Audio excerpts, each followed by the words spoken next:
This training video is composed of the capsule endoscopy procedure using MiroCam capsule endoscopy and the image reading process using MiroView diagnosis software. Please note that the video is modularized for each process for the users to choose and watch only the necessary procedures for the specific circumstance. Hello and good day. My name is JJ Graham, and I am here for Intro Medic. This video is for educational purposes only, to improve the proficiency of MiroCam capsule endoscopy product users.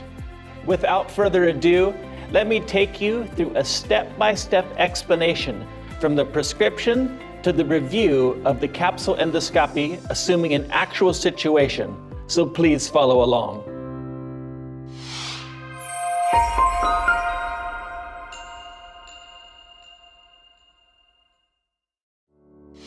Prior to the comprehensive guidance of the procedure, here are some pre-treatment instructions that the medical staff should be aware of for a safe and more accurate inspection when prescribing a capsule endoscopy. This is what you are seeing on the screen right now.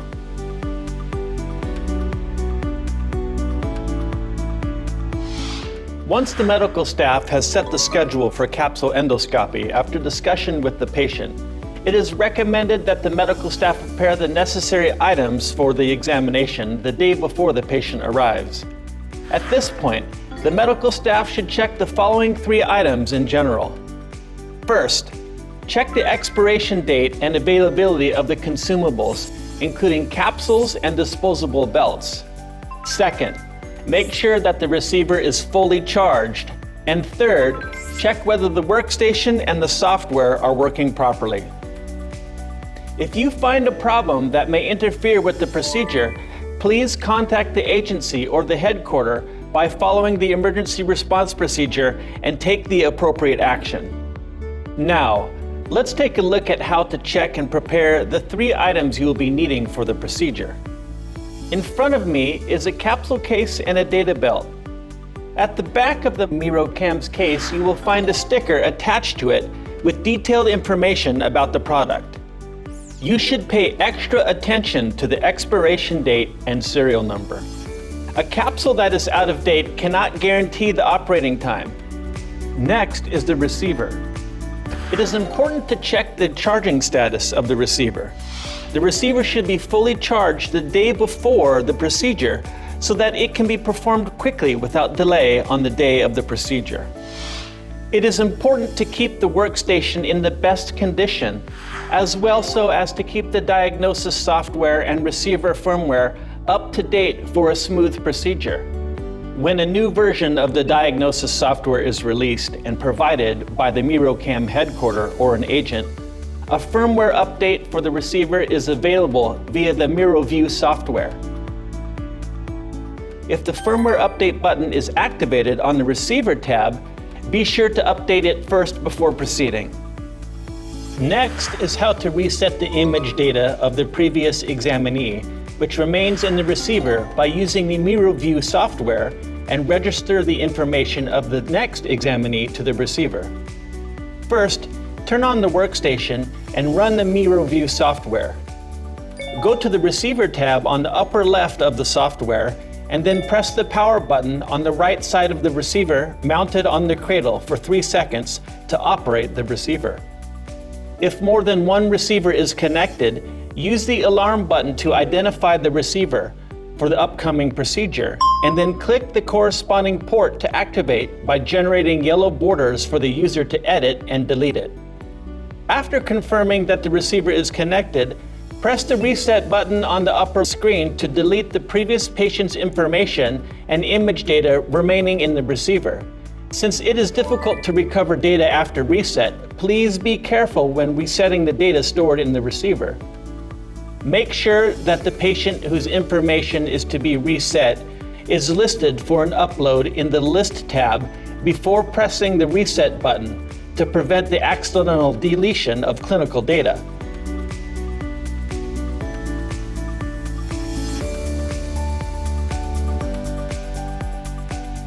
Once the data reset is complete, the examiner can check the information of the examinee in the receiver. Patient check-in consists of required fields, including the patient name and ID, and optional fields such as height and weight. The examiner can proceed with the procedure without any problem by filling up only the required fields marked with the asterisk. When the patient check-in is complete, turn the receiver off and place it on the cradle to keep it charged until the patient arrives.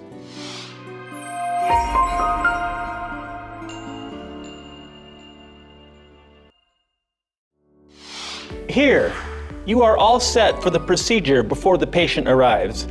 When the patient arrives on schedule for the procedure, the medical staff should move to the endoscopy unit with the capsule, receiver, and the disposable data belt that fits the patient.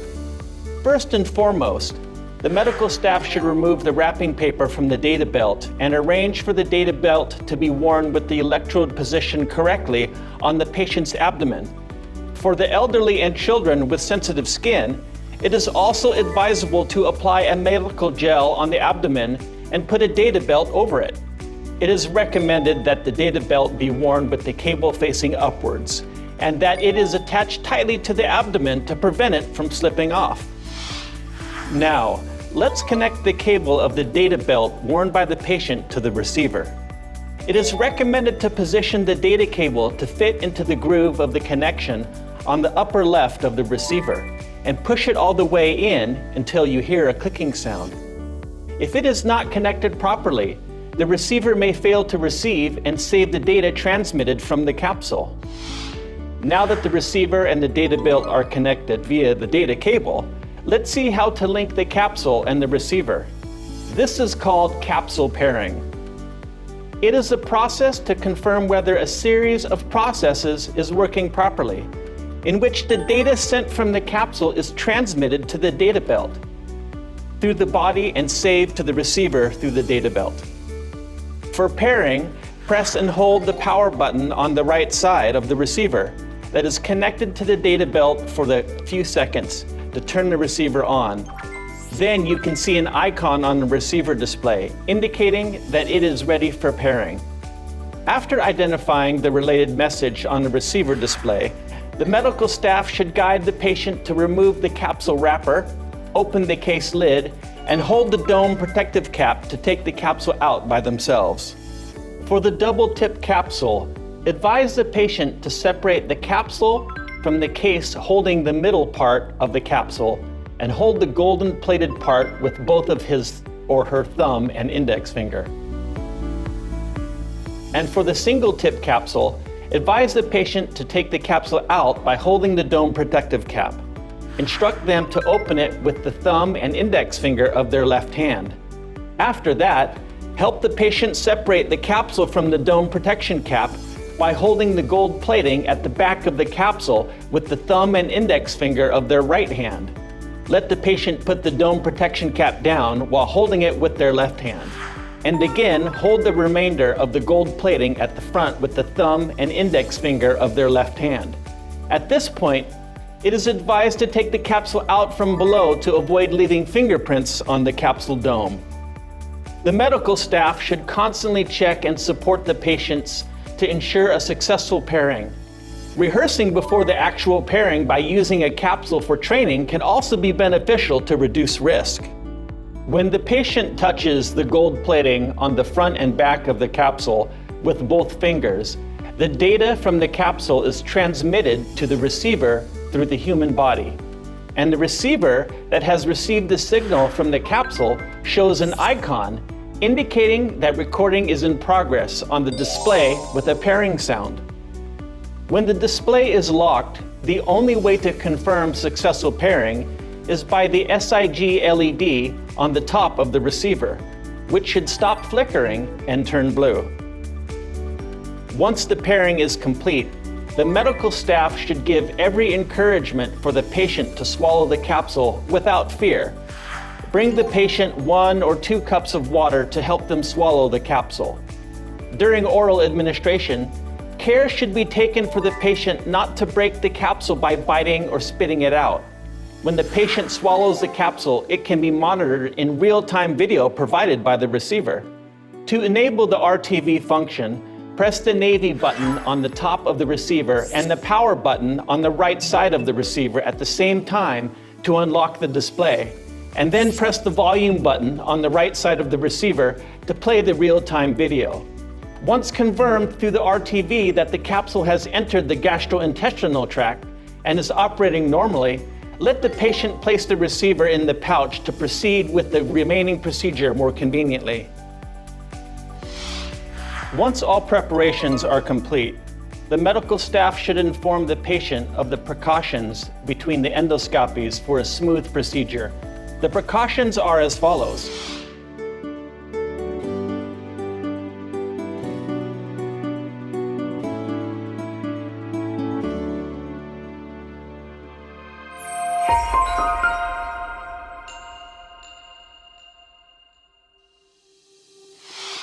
Once the receiver is retrieved, according to the hospital policy, mount the retrieved receiver on the cradle to connect the receiver to the workstation. Double check to make sure that the power is on, which is required for connection. You can upload the capsule image that was recorded for 12 hours and stored in the receiver via the MiroView operator. After logging into the software and opening the receiver tab, you can proceed with the upload by clicking the upload button at the top right of the screen.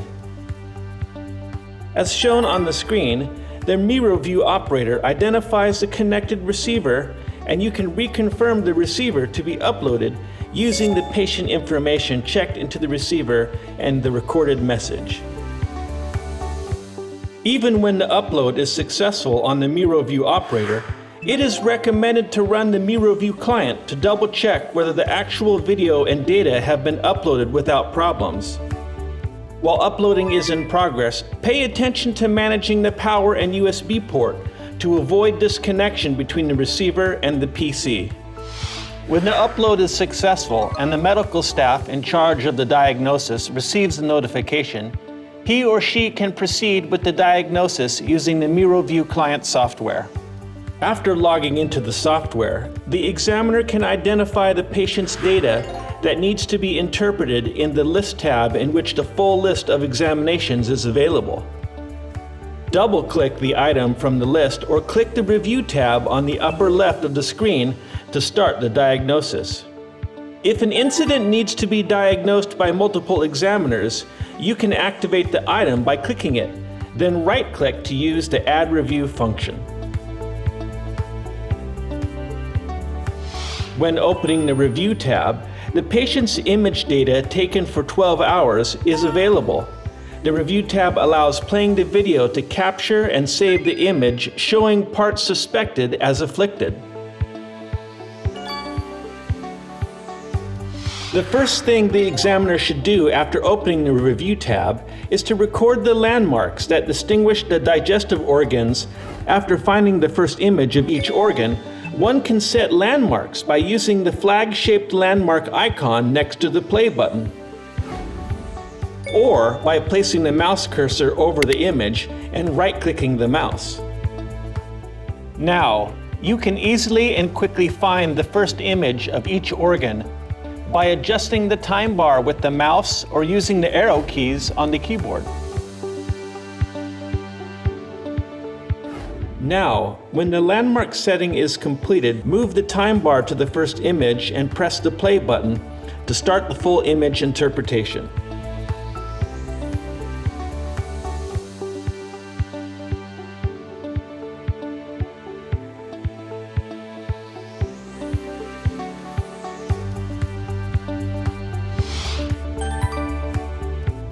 Now, let's set the view layout. On the left side of the play button is a toolbox to set the view layout and play type, respectively. You can select the view layout with the toolbox positioned further to the left and choose whether to view the screen on a single, dual, or quad screen, depending on the preference of the examiner.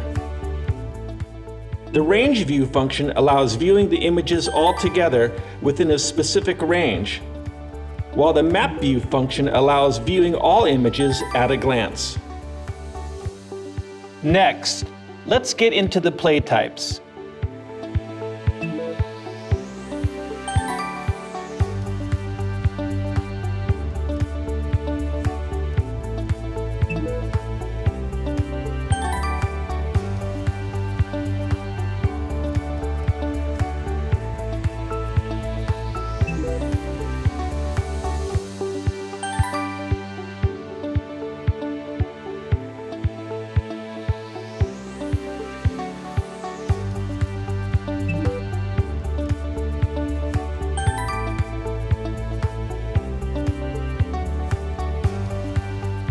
The examiner can adjust the playback speed, saturation, and brightness of the image for efficient reading.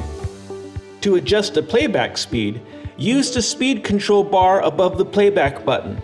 The number above the speed control bar indicates the number of images displayed per second during playback, and then the reverse playback speed can also be adjusted here. The brightness and saturation of the images can also be adjusted. Click the circular button next to the landmark. Then an adjustment window appears like so. By raising the Elise level here, the area of a lesion is seen more clearly. Image improvement. HDR makes the bright areas brighter and the dark areas darker. In case more focus is required, the full screen mode allows for the images to be read in full screen.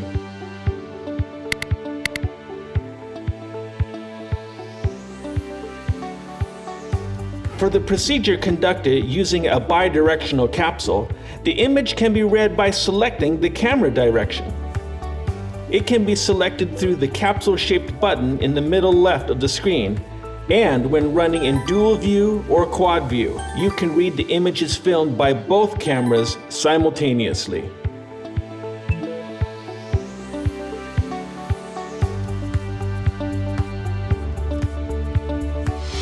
When all images suspected of lesions are captured in the Review tab, you can go to the Report tab to start writing a report.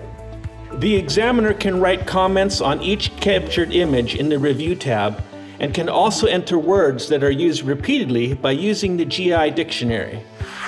In case labeling is required for a specific finding, it can be entered more easily by clicking the Add Finding button. Depending on the examiner's preference, each finding can be further defined by opening the combo box in the entered label. When a specific issue is detected repeatedly in an organ, it is also advisable to use the track function for quick and easy labeling. If a captured image needs marking, you can use the marking toolbox at the top of the screen to build the index. Once filling in medical comments on each image is complete, you can write the overall and comprehensive diagnostic assessment of the issue. You can write comments for the purpose of prescription for capsule endoscopy, what issues have been found in general, and what additional follow-up actions are required. Also, you can use the annotation function to input the comments you frequently use for your convenience.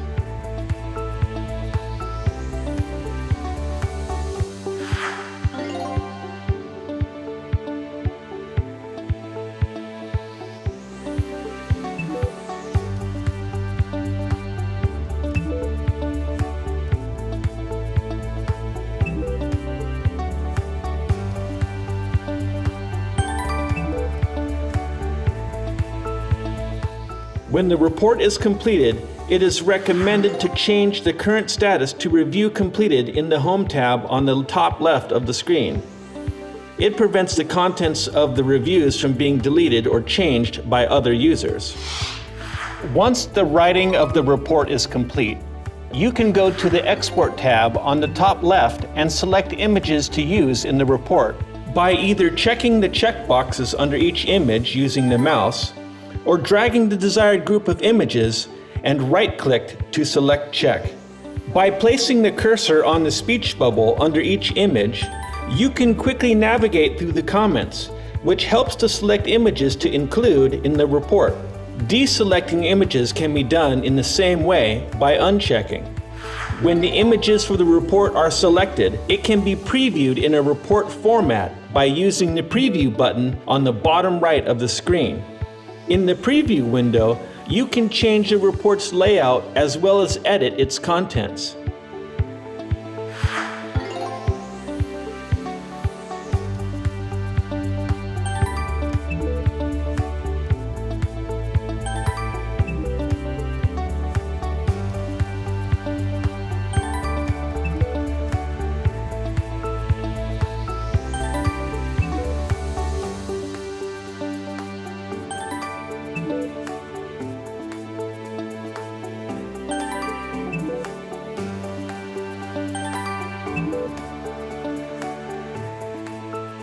Exportable file types include PDF, AVI, JPG, and MEC, which can be selected and used according to the hospital environment or the examiner's preference.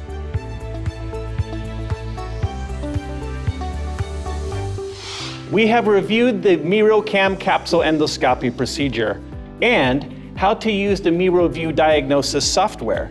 If you need further training with any details not covered in this training video, please contact our head office or agency staff. Thanks for watching. Again, this is JJ Graham for Intro Medic.